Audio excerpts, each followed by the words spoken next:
This distracts me each and every day. I find myself looking at Facebook and Twitter far too much. So how do I take this thing and make it not distract me on a mission trip?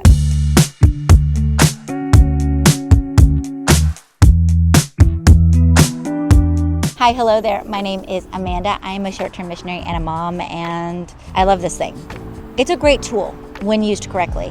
I connect to my friends and family through phone calls, texts, and FaceTime. I also have apps that are dedicated to studying the Word of God, and I have apps for reading and listening to audiobooks to help grow me. But I also have Instagram and Twitter and mobile games. And those are the things that take most of my attention. And I sometimes get a little more distracted than I probably should. And the question begs, how do I still take this on my trip so I can contact my friends and family, film my adventures, take pictures, study the Word of God, but not let Instagram, Twitter, and mobile games destroy every moment that I'm not sitting, thinking, or journaling, or focusing on my community on that trip? How do I make this less distracting?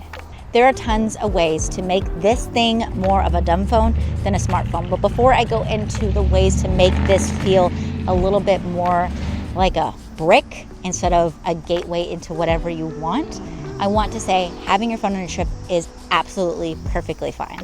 You should not be scared to bring your phone on your trip unless your mission team has otherwise stated that you shouldn't have your phone on your trip. For the most part, there's nothing wrong with wanting to reach out to friends or family. There's no reason for you not to bring your phone so that you can take pictures and videos on your trip. If you are gonna bring your phone on your trip, we do need to make some adjustments to it to make it easier to not be distracted on it. So how do we do that? The first thing is that we don't take this thing off of airplane mode. Most phone plans have a way to have international coverage at a much lower data rate. So instead of having the 5G that you're used to, you might have a 3G data connect, which means you can only really text people. You can't really even call or load anything on your phone's browser, but you would still have access to things on your phone. And if that's what you want to do, you can, but I find that to be extremely distracting. I've done that on a trip. I bought an eSIM for my phone, and I found myself constantly going between 3G and 4G. And when I had 3G, my phone was blowing up with all the texts and phone calls and all the stuff that I'd missed from being on my trip. I can access my camera without having to have internet. So I just turn my cellular data off and keep it in airplane mode. The second way that you can do that is that you take off those apps off your phone before you go. If you are distracted by games, and that is something that is truly a crutch for you, take them off your phone before you go. You might try to make the argument, but what about the plane ride? There are other things that you can do on the plane other than play games on your phone, so just take them off your phone. And the same thing with social media. You can keep things like Messenger if you would like, because that's just a way to communicate with people. But seriously, you don't need to be posting on Instagram while you're on your trip. You're not gonna have super great service anyway. There's really no point. You don't need it. And the third way that you can kind of make this phone a dumb phone is to set very, very small, strict, and strong screen time codes. I have a screen time on my social media. I can only spend an hour a day on social media. And when that little thing pops up that says, oh, you run out of time, I often will click, oh, give me 15 more minutes, or ignore for the rest of the day or whatever. Set those to be very small if you're not gonna get rid of those apps. And ask someone on your team to hold you accountable to that. That way they can know that maybe you've been spending a little too much time playing Candy Crush or a little bit too much time on Facebook. They can say, hey, let's not do that. It's always good to tell someone what you're doing.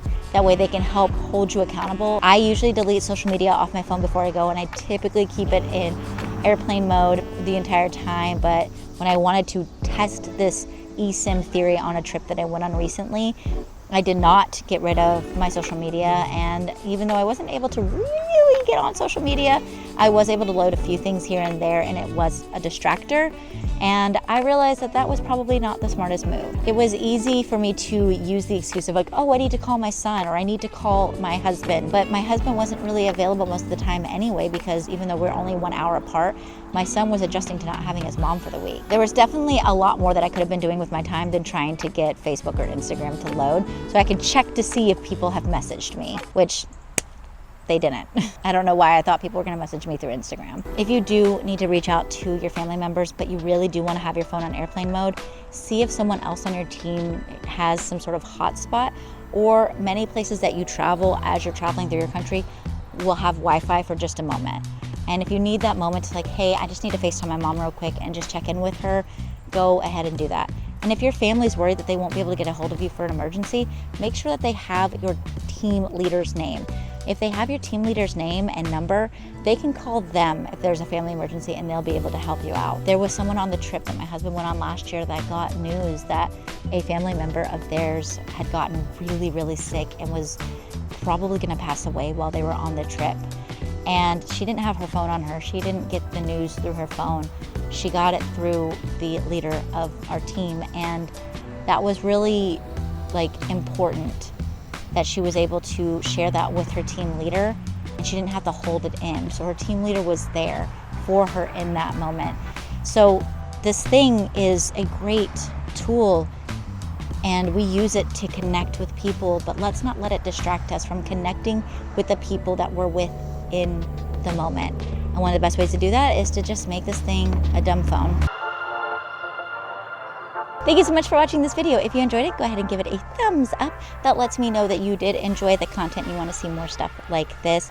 And if you have other cool phone hacks that makes your phone a little bit more like a dumb phone so that you aren't as distracted by it, go ahead and leave those down below. And I look forward to reading all of your suggestions down below, and I'll see y'all next time. Bye.